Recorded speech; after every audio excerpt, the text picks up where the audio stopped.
कक्षा 10वीं में पढ़ने वाले सभी प्यारे विद्यार्थियों, जय हिंद, वंदे मातरम। आज के इस वीडियो में हम देखने वाले हैं कक्षा 10वीं अर्धवार्षिक परीक्षा 2024 और 25, जिसमें हम संस्कृत के पेपर का संपूर्ण एनालिसिस आज की इस वीडियो में देखेंगे और उत्तर सहित आपको सारे प्रश्नों को हल करवाएंगे। देख सकते हैं यहाँ पर हम कक्षा 10वीं अर्धवार्षिक परीक्षा का हल देखने जा रहे हैं। आपका यहाँ पर पूर्णांक, इसमें 75 अंक का पूर्णांक रहेगा, 3 घंटे जिसमें टाइम रहेगा। प्रत्येक प्रश्न को हम अच्छे से समझेंगे और देखेंगे। पहला प्रश्न आपके सामने है, यानी कि अधोलिखितेषु षष्ठी विभक्ति और रूपम अस्ति, तो जिसमें षष्ठी विभक्ति, तो आपका ब ऑप्शन सही होगा, मुने ऑप्शन आपका सही रहेगा। उसके बाद में राज्ञे शब्द में आपको यहाँ पर विभक्ति बताना है, तो आपका इसमें सप्तमी विभक्ति राज्ञे में आ जाएगी, यानी कि द ऑप्शन आपका सही होगा। उसके बाद में नद्या शब्द में आपको वचन बताना है, तो नद्या शब्द में आपका एक वचन उत्तर होगा। वयम शब्द रूपस्य मूल शब्द अस्ति, तो ये वयम शब्द यानी कि अस्मत् शब्द से निकल कर बना है वयम शब्द। उसके बाद में सदाचार एवं परमो धर्म अस्मिन वाक्य अवयव अस्ति, तो इसमें एव शब्द आपका अवयव होगा, यानी कि आपका बा ऑप्शन सही होगा। उसके बाद में यहाँ पर देखते हैं अगला प्रश्न नंबर 6। तो प्रश्न नंबर 6 में है कि अधोलिखितेषु अवयव नास्ति, तो आपके जो अहम शब्द है ये अवयव नहीं है। उस देख लेते हैं प्रश्न नंबर 2 आपके सामने है, यानी कि यहाँ पर जो भी कोष्टक में जो दे रखा है नेसेसी में आपको वचन बताना है, तो आपका उत्तर हो जाएगा एक वचन। फिर पा धातु लेट लकार से प्रथम पुरुष एक वचन रूप होगा आपका पाश्यति। अरहन इत्यस्मिन् पदे पुरुष अस्ति, तो इसमें हो जाएगा अरहन में प्रथम पुरुष। उसके बाद में स्वागतम में आपको उपसर्ग बताना है, तो सु आपका उपसर्ग हो जाएगा। निस उपसर्ग से उदाहरण अस्ति, तो निस्तेज आपका आंसर होगा। उसके बाद में वर्तते इत्यस्मिन् धातु रूप अस्ति, तो ये वृत हो जाएगा। फिर देख लेते हैं आमोरना वाला प्रश्न, तो यहाँ पर इसमें आमोरना लिखना है, तो क्रुद्धः से वने वस्ति, तो आपका सही उत्तर हो जाएगा। इसमें न अस्मिन वाक्य विशेषण पदम सिंह अस्ति, तो आपका यहाँ पर उत्तर हो जाएगा ना। उसके बाद में निर्बल कृषक अस्मिन वाक्य विशेष पदम कृषक नास्ति, तो आपका उत्तर हो जाएगा इसमें भी ना। कातर इत्यस्य विपरीतार्थम पदम अकातर अस्ति, तो यहाँ पर आपका आम आ जाएगा। संपन्न इत्यस्य विपरीतार्थम पदम विपन्नम भवति, तो इसमें भी आपका आम आ जाएगा। फिर उसके बाद में शिव इत्यस्य पर्याय पदम शक्र अपि अस्ति, तो यहाँ पर आपका आम आ जाएगा। अग्नि इत्यस्य पदम समानार्थी पावक अपि अस्ति, तो यहाँ पर आपका इसमें आम उत्तर आ जाएगा। फिर देख लेते हैं यहाँ पर हमारा युग मालिनम कुरुता है, तो पहला नव भालिका का खा वाला ऑप्शन आएगा, यानी कि कर्मधारय। द्वंद्व समास का जो दूसरा है उसमें गा वाला ऑप्शन, यानी कि पितरौ।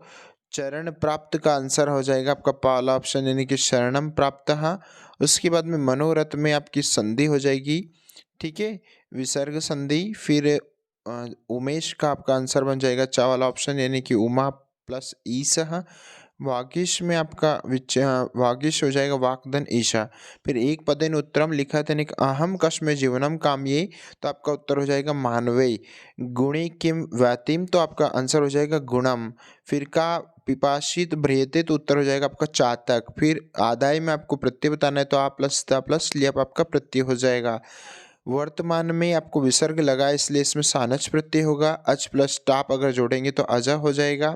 फिर प्रश्न नंबर 6 देख लेते हैं, तो यहाँ पर ये जो रिक्त स्थान है जिनका आपको ऊपर से आंसर देना था, जिसमें पहले में आपका यथा समयाम आ जाएगा, दूसरे में पाद ध्वनि ना, तीसरा विद्या, चौथा विवशा, पांचवा आपका आरसी और नंबर 6 में चपेटिया, ठीक है। उसके बाद में यहाँ पर किसने क्या कहा या किसने किससे कहा, तो कुश ने कहा था रामम से, है ना। जननाभ्यम तस्य नामधेयम, ये कहा था कुश ने रामम से, ठीक है।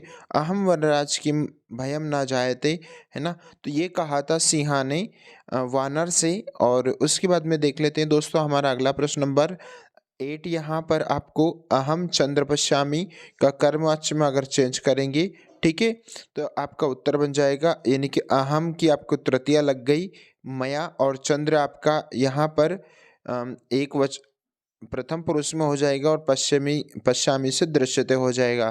फिर उसके बाद में पशुना उदाहरित अर्थ गृह्यते, इसको कर्तृवाच्य में चेंज करना, तो पशुना आपकी तृतीय विभक्ति है जिससे आपको प्रथमा विभक्ति में चेंज करना है कर्ता, तो पशु हो गया और उदाहरित आपका वैसे ही रहेगा, अर्थ और जो ग्रह्यते है इसका ग्रहति हो जाएगा। फिर उसके बाद में देख लेते हैं मोहन पाठम पठती, तो आपका मोहन मोहनेन हो जाएगा, मोहनेन पाठः पठियते, ये आपका उत्तर होगा। ठीक है, तीसरा भी अगर आप करना चाहें तो। फिर उसके बाद में प्रश्न निर्माणम कुरुता, तो पहले में आपका काश्याम आ जाएगा, दूसरे में का। फिर यहाँ पर अशुद्ध और शुद्ध करना है, तो यहाँ पर मैंने तीनों के उत्तर दे रखे हैं इन्हें कि श्री गुरु नमः। अगर आपको और शुद्ध और अशुद्ध से संबंधित वीडियो अगर और देखना है तो यहाँ पर आप चाहें तो गूगल पर अशुद्ध शुद्ध वाक्य ऐसा संस्कृत में लिखकर वहाँ पर सर्च कर सकते हैं। तो वहाँ पर भी हमने कुछ ऐसे वीडियो जो कि आपको अशुद्ध शुद्ध के जितने भी सारे कॉन्सेप्ट है वो क्लियर हो जाएंगे, हमने डाल रखी है, वहाँ पर आप जरूर देखें। श्री गुरु नमः, तो अगर नमः अगर आया है तो इसमें चतुर्थी विभक्ति लगती है दोस्तों, यहाँ पर आप श्री गुरुवे नमः आपका उत्तर हो जाएगा। फिर मम दुग्धम रोचते, तो मह्यम दुग्धम रोचते। ठीक है, उसके बाद सैनिक अश्विन पतति। ठीक है, तो यहाँ पर अपादान कर्म हो जाएगा, तो सैनिक अश्वात पतति। फिर उसके बाद में यहाँ पर जो प्रश्न है प्रश्न नंबर 11 का आंसर है आ जाएगा इसमें ज्वालामुख पर्वत नाम। फिर यहाँ पर 12 का एक अथवा वाला उत्तर लिख दिया मैंने, तो देख सकते हैं आपका जो प्रश्न है उसका आंसर आपके सामने है, जलधो अकर्णधारा। जो प्रश्न नंबर 13 है शुद्धे संख्यम के अनुसार भवती, तो उसका आंसर बन जाएगा शुद्धे भी। फिर लोको महतो भयात का मुच्यते, तो उत्तर हो जाएगा आपका बुद्धिमान। फिर प्रश्न नंबर 15 का जो अथवा उसका आंसर हमने लिख रखा है। प्रश्न नंबर 16 में आपको सुभाषितानी से कोई एक श्लोक यहाँ पर लिखना है। उसके बाद में यहाँ पर प्रश्न नंबर 17 है, तो 17 को आपके जो स्टोरी है कहानी है ये पाठ से ली गई है, जिसको आपको क्रम से जमा कर लिखना है। ठीक है, यानी कि पहले नंबर पर आपको तीसरी लाइन लिखना है, फिर दूसरे नंबर पे है ना, क्रम आपके सामने, इन क्रम से आपको जमाना है। फिर यहाँ पर प्रश्न नंबर 18 आपको इसी प्रकार से गद्यांश पद्यांश देखने को मिलेगा।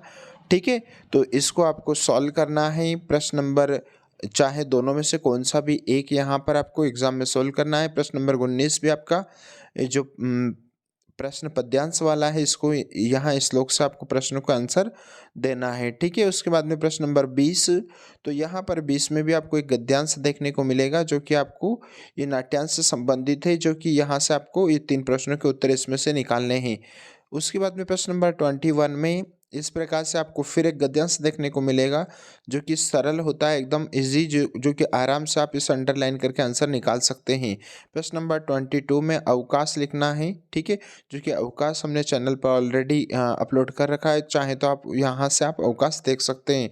फिर प्रश्न नंबर 23 आपका किसी एक टॉपिक के ऊपर निबंध लिखना था, जो कि मैंने संस्कृत भाषा महत्वम और कवि कालिदास जी का निबंध दे रखा है, और तो वहाँ से आप जाएँ तो चैनल पर सर्च करके देख सकते हैं, पूरा सरल शब्दों में लाइनों में हमने बना रखा है। तो इस प्रकार से आपका संपूर्ण एनालिसिस आज के इस वीडियो में आपको बताया गया है।